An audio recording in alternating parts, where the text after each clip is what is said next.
అఖండ భారతదేశ చరిత్ర డాక్యుమెంటరీకి సంబంధించి ఈ భాగంలో సింధు నాగరికత ఎలా అంతరించిందో, దానికి గల కారణాలు, సింధు ప్రజల వలసలలో భాగంగా ఏర్పడ్డ జనపదాలు మరియు మహాజనపదాలు, వాటిపైన బౌద్ధం యొక్క ప్రభావం అనే అంశాలను ఆధారాలతో మరియు పరిశోధకుల విశ్లేషణలతో వీక్షిద్దాం.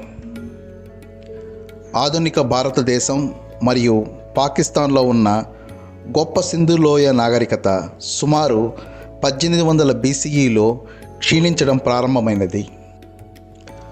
సింధు నాగరికత దాని యొక్క 2 గొప్ప నగరాలైన మొహెంజోదారో మరియు హరప్పాలతో పాటు అంతిమంగా కనుమరుగైంది. సింధు లోయ నాగరికత పతనానికి వాతావరణ మార్పుల వలన మరియు తగ్గిన వస్తువుల ఉత్పత్తిలో మెసొపటోమియాతో వాణిజ్యం క్షీణించడం కూడా ఒక కారణం అవుతుంది.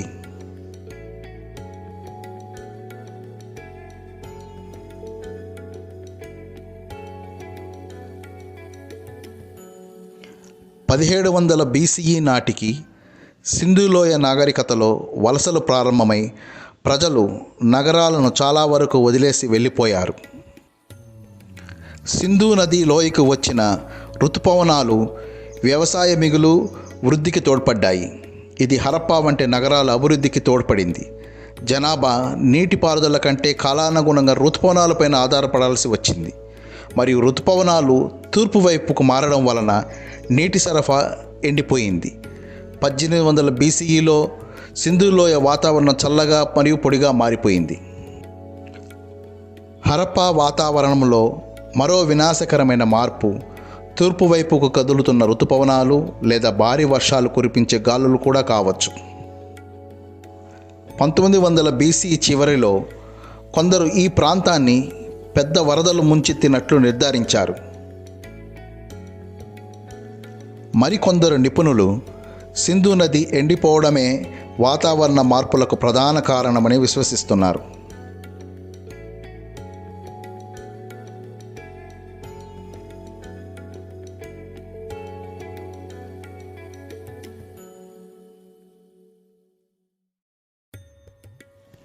ఈ కారణాలన్నిటి వలన సింధు నదీ లోయలోని ప్రజలు వలసలు వెళ్ళి చిన్న గ్రామాలు మరియు ఏకాంత పొలాలు ఏర్పరచుకోవలసిన అవసరం వచ్చింది. అటవీ నిర్మూలన, వరదలు లేదా మారుతున్న వాతావరణం కారణంగా కరువు వంటివి ఏదైనా పెద్ద పర్యావరణ మార్పు సంభవించడం వలన హరప్పా సమాజం పతనమైందని ఆధునిక పరిశోధనల వల్ల తెలుస్తుంది.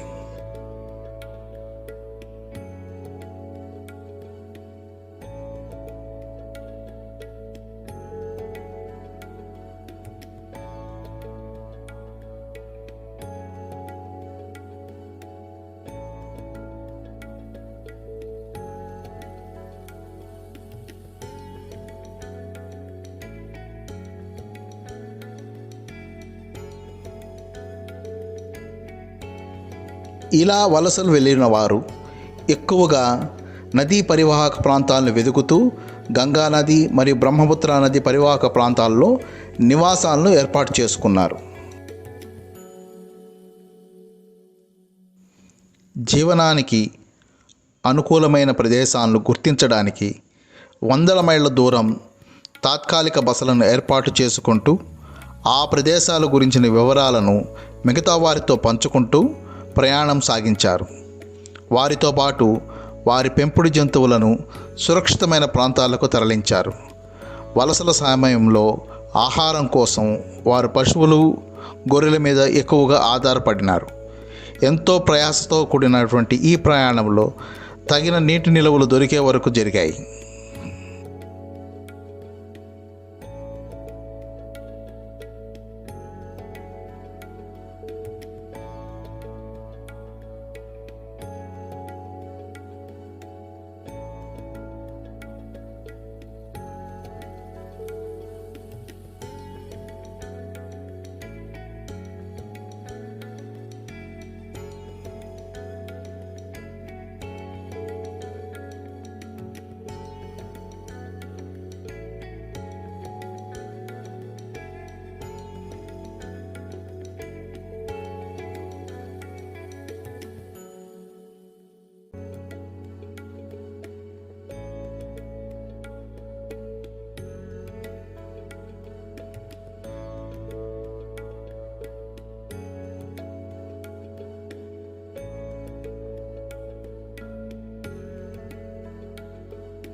పాళీలో ఘణ అనే పదానికి సమాజం, సమూహం అని అర్థం.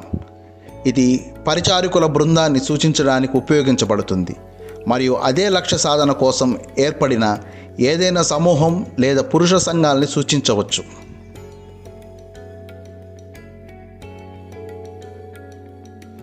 రాచరిక పాలన వ్యవస్థ సింధు నాగరికతలో లేదు.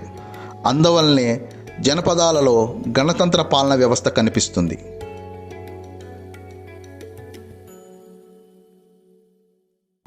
జనపదాలు జనాస్ అని పిలువబడే చివరి సింధు నాగరికత కాలం నాటి తెగలు. ఈ తెగలు వారి స్వతంత్ర ప్రాదేశిక గణతంత్రాలు లేదా గణ సంఘాలను ఏర్పరచుకున్నాయి. బౌద్ధ మతంలో సంఘం అనేది భిక్షువులు మరియు భిక్షుణుల సన్యాస గణసంఘ సమాజాన్ని సూచిస్తుంది. రాజులు లేని గణసంఘం అని పిలువబడే గణాలు లేదా గణతంత్ర జనపదాలలో పెద్దల మండలి పరిపాలనను నిర్వహించేవారు.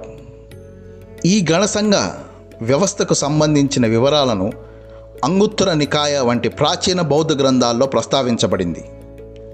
బౌద్ధ మూలాధారాల ప్రకారం గణసంఘం యొక్క ముఖ్య లక్షణాలు గణసంఘం నుంచి ఎన్నుకోబడిన సభ్యుల పాలన బాధ్యతను నిర్వహించడమే.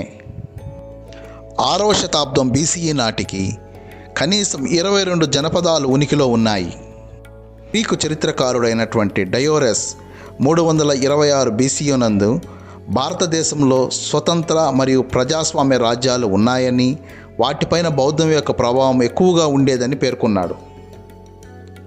ఈ 16 మహాజనపదాలు ఆధునిక ఆఫ్ఘనిస్తాన్ నుండి ఇండోగంగా మైదానాల మీదుగా బెంగాల్ వరకు విస్తరించి ఉన్న రాచరికాలు మరియు గణతంత్ర రాజ్యాలు. ఈ మహాజనపదాలు పేర్లు వరుసగా కాశీ, కోసల, అంగ, మగధ, వ్రజ్జి, మల్ల, చేది, వత్స, కురు, పాంచాల, మత్స్య, సురసేన, అస్సక, అవంతి, గాంధార మరియు కాంబోజా.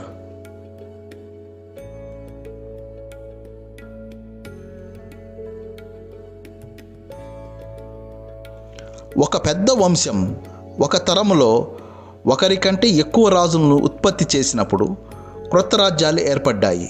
ఉదాహరణకు అర్యాంక మరియు మగధ రాజుల వంశం ఉత్తర భారతదేశంలోని మరియు మధ్య భారతదేశంలో అనేక రాజ్యాలను ఏర్పరిచింది.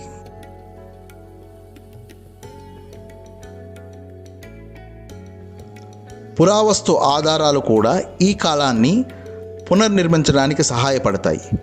బౌద్ధ కానికల గ్రంథాలైనటువంటి అంగుత్తర నికాయ, దిగా నికాయ, చల్లా నిర్దేశ వంటి వాటిలో ప్రాథమికంగా జనపదాలు మరియు మహాజనపదాల సంస్కృతిని సూచిస్తాయి.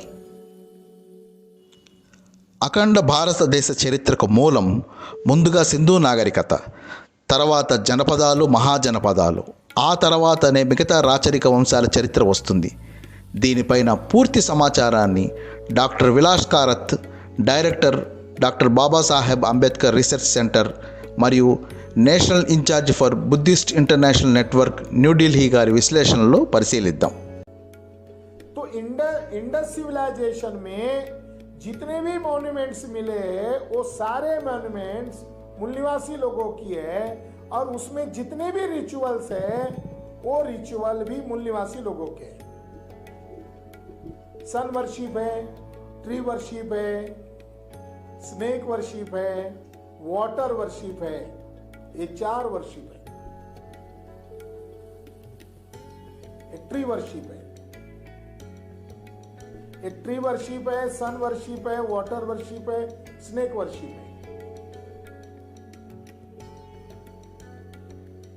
तो इंडस सिविलाइजेशन में एक योगी बैठा हुआ है, मगर योगा तो इंडस सिविलाइजेशन में मॉन्यूमेंट्स के आधार पर प्रूव कर सकते कि योगा इंडस सिविलाइजेशन का है, अवैदिक है.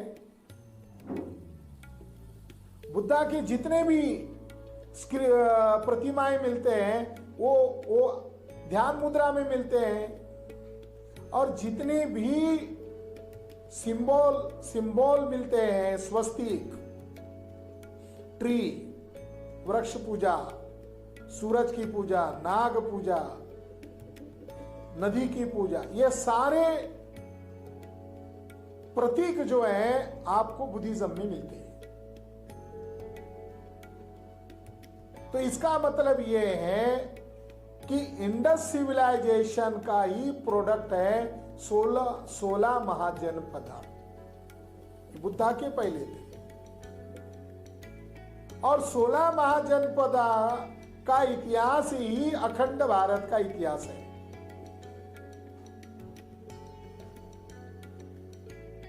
और 16 महाजनपदा को ही बुद्धा ने आदर्श माना था।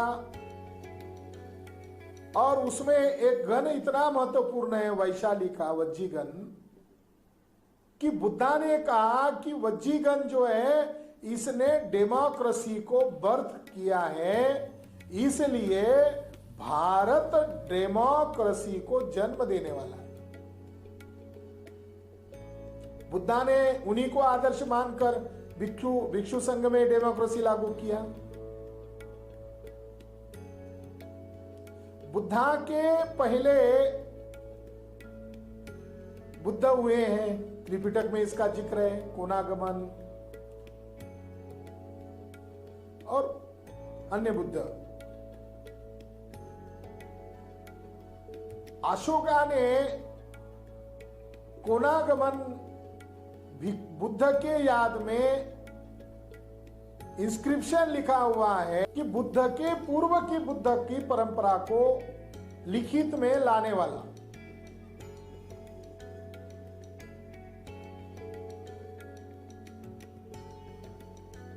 त्रिपिटका में ये सारे परंपरा का खोज किया गया है। और टोरंटो यूनिवर्सिटी में प्रोफेसर लेवमैन, इन्होंने खोज किया है और सनसनीखेज खोज किया है। और उनके रिसर्च का विषय है त्रिपिटक में मूल निवासीवाद। वो कहते हैं कि बुद्ध के जीवन से आपको बुद्ध के पूर्व के समाज का भी आकलन होगा। त्रिपिटक ये 2500 साल पुराना लिखित रिकॉर्ड होने के कारण बुद्ध के समय के इतिहास और बुद्ध पूर्व इतिहास को जानने के लिए उपयुक्त साधन है। ल्यूमेन का यह भी कहना है कि बुद्ध को महापुरुषा कहते हैं, बुद्ध को चक्रवर्तीन कहते हैं। महापुरुषा और चक्रवर्तीन ये शब्द प्योरली अवैदिक है। सम्राट अशोक भी अपने आप को चक्रवर्ती मानते हैं। तो प्रोफेसर लेवमैन का यह कहना है कि बुद्ध के पहले का जो समाज था, वो समाज के अंदर जो संकल्पनाएं, उनके अंदर जो धारणाएं हैं, ये धारणाएं मूल निवासीवाद की धारणाएं हैं। और बुद्ध उन खोई हुई विरासत का उद्गाता है। उन्होंने हवाला दिया कि बुद्ध का जब डेथ हुआ, बुद्ध का जब महापरिनिर्वाण हुआ, तो बुद्ध ने उसके पहले एक लास्ट स्पीच किया, लास्ट प्रवचन किया। उस प्रवचन में उन्होंने ये कहा कि मेरे जाने के बाद मेरे अस्थियों को इकट्ठा करके चौरस्ते जहां इकट्ठा होते हैं वहां स्तूपास को बनाओ।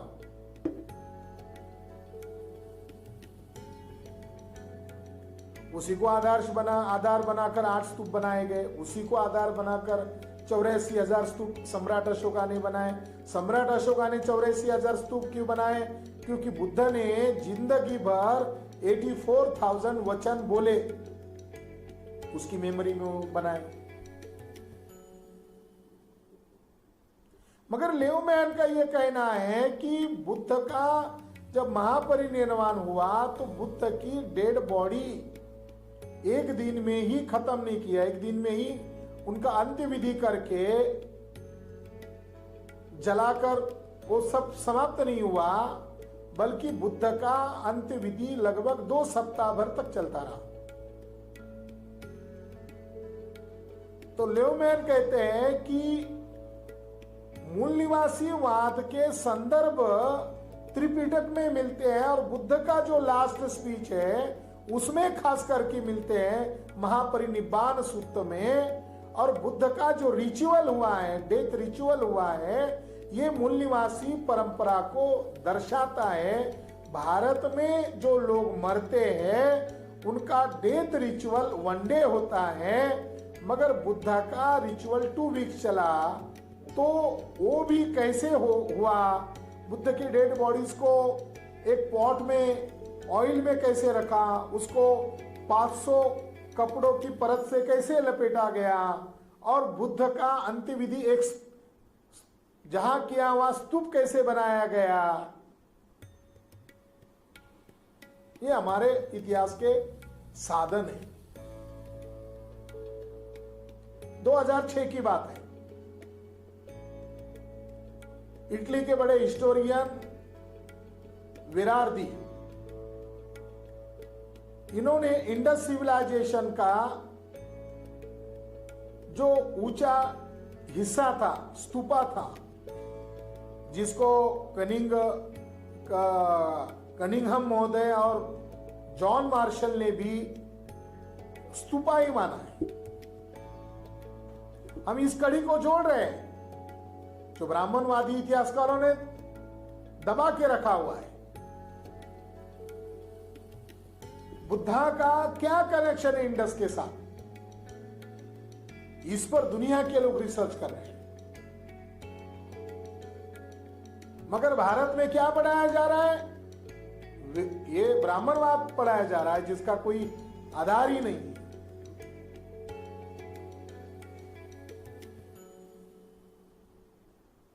अब तक हिस्टोरियन ये मान रहे थे कि जो इंडस वैली, हड़प्पा मोहनजोदड़ो जो साइट है, वहां पर जो माउंट मिला है, जो स्तूपा मिला है, वो उसको कनिष्क पीरियड से मान रहे थे, क्योंकि वहां के जो कॉइन कनिष्क पीरियड के मिले थे।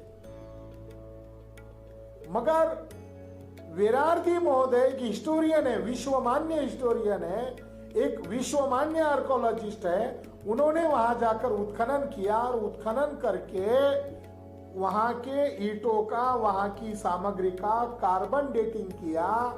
तो उनका यह कहना है 2100 बीसी का स्तूपाज है, उनका ये कहना है।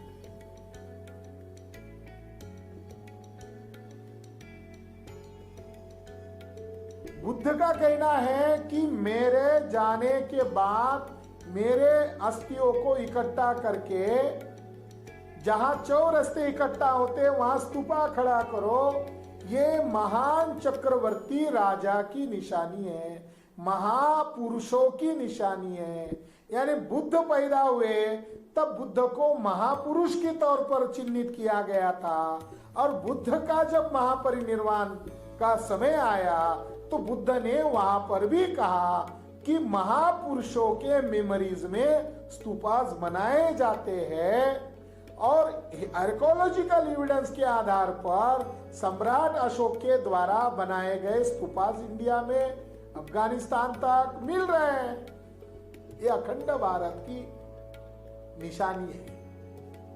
बुद्ध के द्वारा ये कहना कि स्तूपास बनाओ, अशोका के द्वारा उस स्तूपास का निर्माण करना और उसके एविडेंस मिलना ही अखंड भारत के होने का एविडेंस है। मगर विरारदी जो बड़े विश्वमान्य हिस्टोरियन है, उन्होंने ये प्रूव कर दिया कि स्तूपा कल्चर ये बुद्ध पूर्व कल्चर था।